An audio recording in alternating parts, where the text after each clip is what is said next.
क्या आप भी जानते हैं, जिस तरह आज हम शादी विवाह करते हैं, क्या आज से करीब 60 साल पहले भी शादियां ऐसे ही होती थीं?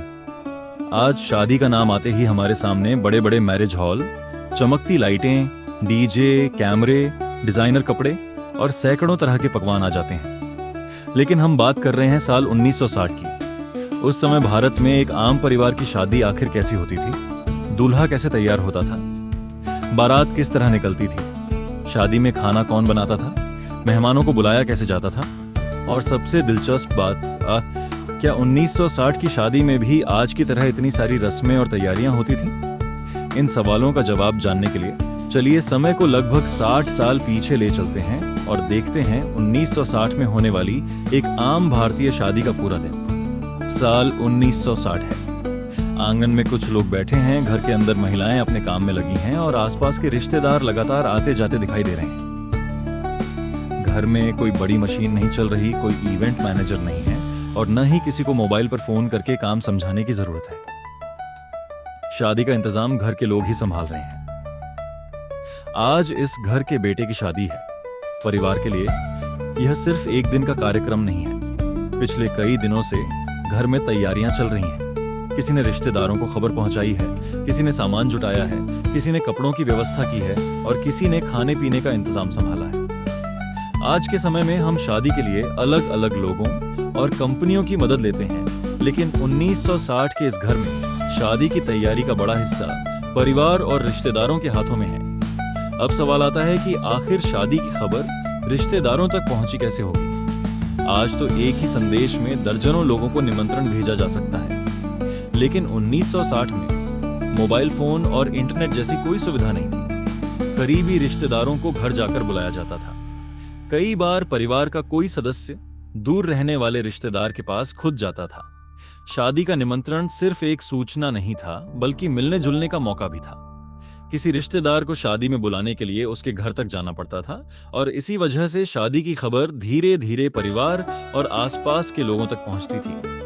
दोपहर से पहले घर में एक और जरूरी काम शुरू होता है, खाने की तैयारी। आज शादी में खाना बनाने के लिए कैटरिंग टीम आती है और कुछ घंटों में पूरा इंतजाम संभाल लेती है। लेकिन उस समय आम परिवारों में खाना बनाने की तैयारी काफी अलग हो सकती थी। बड़े बर्तन निकाले जाते, अनाज और सब्जियां तैयार की जाती और परिवार के लोग तथा मदद करने वाले मिलकर भोजन बनाने में लग जाते। रसोई में काम करने वालों के लिए शादी का दिन आराम का नहीं, बल्कि सबसे व्यस्त दिनों में से एक होता था। मेहमान कितने आएंगे, खाना कितना बनेगा और किस समय तैयार होगा, इन सब का हिसाब रखना पड़ता था। उधर घर के दूसरे हिस्से में दूल्हे की तैयारी चल रही है। आज दूल्हे के लिए अलग से हेयर स्टाइलिस्ट, मेकअप आर्टिस्ट और फोटो शूट की व्यवस्था हो सकती है। लेकिन 1960 के आम परिवार में दूल्हे की तैयारी काफी सादगी से होती थी। अच्छे और साफ कपड़े निकाले जाते, घर के बड़े लोग उसे तैयार होने में मदद करते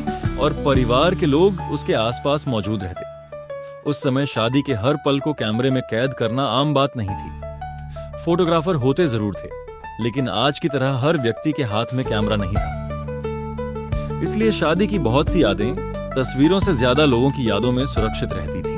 अब शाम करीब आ रही है और घर के बाहर हलचल बढ़ने लगी है। दूल्हे के साथ जाने वाले लोग तैयार हैं।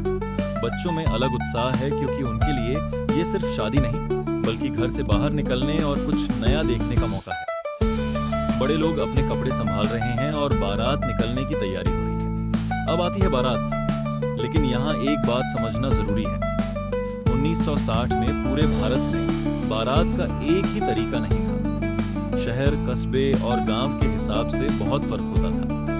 कहीं दूल्हा घोड़ी पर बैठकर जाता था, कहीं लोग पैदल चलते थे और कहीं स्थानीय साधनों का इस्तेमाल होता था। किसी परिवार की आर्थिक स्थिति अच्छी होती तो इंतजाम अलग होते और साधारण परिवार में व्यवस्था अलग। इसलिए 1960 की हर शादी को एक जैसा बताना सही नहीं होगा।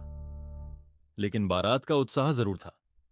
दूल्हे के साथ रिश्तेदार और परिचित चल रहे हैं। रास्ते में लोग बारात को देखते हैं। बच्चे आगे पीछे घूम रहे हैं और बड़े लोग आपस में बातचीत करते हुए आगे बढ़ रहे हैं।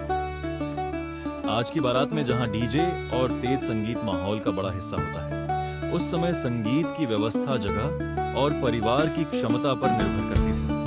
कहीं स्थानीय बैंड होता, कहीं पारंपरिक वाद्य बजते और कहीं बारात का माहौल लोगों की बातचीत और उत्साह से ही बन जाता था। कुछ देर बाद बारात दुल्हन के घर पहुंचती। वहां पहले से तैयारी हो चुकी है। घर के लोग बारात के स्वागत में लगे हैं। रिश्तेदार एक दूसरे से मिल रहे हैं। कुछ लोग पहली बार एक दूसरे से परिचित हो रहे हैं, तो कुछ ऐसे हैं जिनसे वर्षों बाद मुलाकात हो रही है।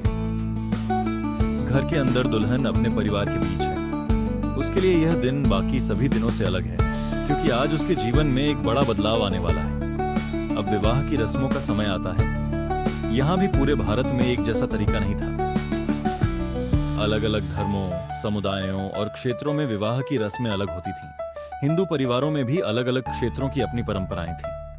इसलिए 1960 की शादी को समझते समय यह याद रखना जरूरी है कि हम एक सामान्य भारतीय परिवार की कल्पना कर रहे हैं, न कि पूरे देश की हर शादी का एक ही रूप। मंडप या विवाह का स्थान तैयार है। परिवार के बड़े लोग आसपास बैठे हैं। पुरोहित विवाह की परंपरागत विधियां करवा रहे हैं और दूल्हा दुल्हन उन रस्मों में शामिल हो रहे हैं। आसपास बैठे रिश्तेदार उस पल को ध्यान से देख रहे हैं। कोई फोटो खिंचवाने की जल्दी में नहीं है, कोई लाइव वीडियो नहीं चला रहा है। जो लोग वहां मौजूद हैं वे उस पल को अपनी आंखों के सामने देख रहे हैं और अपने मन में उसकी याद बना रहे हैं। और शायद इसी वजह से 1960 की किसी पुरानी शादी की एक छोटी सी तस्वीर आज भी हमें रोककर सोचने पर मजबूर कर देती है, क्योंकि उस तस्वीर में सिर्फ एक दुल्हा और दुल्हन नहीं होते। उसमें एक पूरा दौर कैद होता है, एक ऐसा भारत जो आज से बहुत अलग था। और अब आपके सामने आखिरी सवाल छोड़कर हम इस कहानी को यहीं खत्म करते हैं।